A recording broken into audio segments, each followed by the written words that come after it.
All right, what's going on, everybody? Today we're actually gonna do a quick tutorial on, right, not even a tutorial, but like pretty much just a workflow type video. I didn't realize till recently that a lot of people actually do not know how to do this, like pretty much how to get your photos from the camera to Lightroom, but pretty much in a smooth and organized way. So I'm gonna go ahead and walk you through how I do all my photos. So first thing I do, this is my portable hard drive. This is my external. It's like a terabyte. So I named it Rainey. So pretty much all of my shoots are on this hard drive right here, or at least all my recent shoots, put it like that.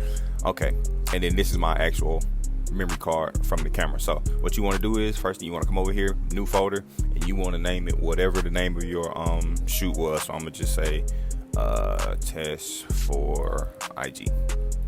Okay, you want to open that folder up. Now you want to come over here to your actual memory card, and then all you're gonna do is you're just gonna select everything and then just drag it over.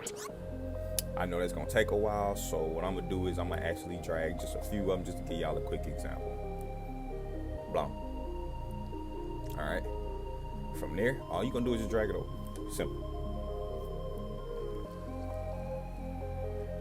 So I know a few of y'all probably already know this, but let's take it a step further. All right. From there, all you're gonna do now is you're just gonna take that folder, drag it down in Lightroom. Hey, what's up, boo? And what that does is it's going to automatically open up Lightroom and it's going to pull up all those photos. It's going to ask you to import. Real quick, real simple, real easy. This is also a tutorial for my Lightroom people who do not know how to use it.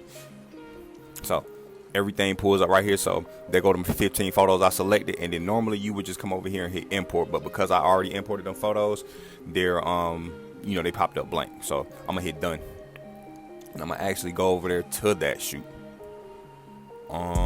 So her name was Precious, so we'll do Precious Maternity. Okay, so from here, now all of the photos are pulled up. So this is everything from the shoot. Now, from this point, when I want to send it to the clients, all I'm gonna do is I'm gonna hit File. Well, I'm gonna hit Edit, and I'm gonna hit Select All, and then I'm gonna go to File, then Export. Now this is really important. So from here, you're gonna make a folder. So her name was Precious, so I'm gonna say Precious Maternity.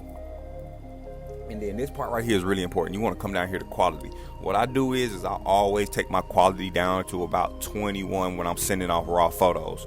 Why do I do that? Like that allows the clients, they able to see the photos in high quality, but like it's not in high enough quality to where like if they decide to go print it out, it's gonna be like really, really blurry. So what that does is it protects us as a photographer from having our work pretty much stolen like that. So from there, I go Precious Maternity and I just hit export.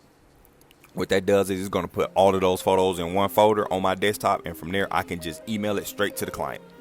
Like I Google Drive them the entire folder, and then I just let them. I'm like, okay, yeah, you can go through. These are your raw photos. Pick through them, and then the ones that you really want me to edit, send back the DSC number. Okay. So after they sent back the DSC number, so pretty much she'll give me the list of the ones that she want to edit it. From there, what I'll do is I'll just go through the photos. As you can see right here, you see they're all labeled. So when I say send back the DSC number, it'll be those numbers right there. With it being labeled, it lets me know which one they want me to edit. So she'll send back the 4 to 5 that she wants me to edit. So all I do is I just click on the photo they want, and then I just hit 3 on the keyboard. You can pick any number 1 through 5. All it does is just labels the photo so that Lightroom knows to separate these in a set. All right, so I got a few of them selected. What you want to do now is you want to come down here to where it says filter, and you want to go to rate it. And what that did was it filtered out all of the photos that you selected or put a number on. So pretty much all the ones that she wanted me to edit, it's in its own category now. They're all laid out. So instead of 155 photos, now it's only showing me those 17. Okay, and now from those 17, now you can probably get started and get the editing and doing this, that, and the third. So that's just a quick way to show you guys how to just organize your photos, and just it should help you knock out photos and edits or whatever faster. So that's for y'all. If you got any more questions, be sure to let me know. Slide in the DM, holla at me, any of that good stuff, and be on the lookout for Rainey you to come back in the net very shortly. I got 4 more videos left to record. Also July 17th, if you want to go next level, if you want to see what I would do to these photos next, be sure to pull up on July 17th. It's free for all students and $100 for everyone else. So Be sure to tune in, check in, tap in, all that good stuff. And I'll see you guys on 17th.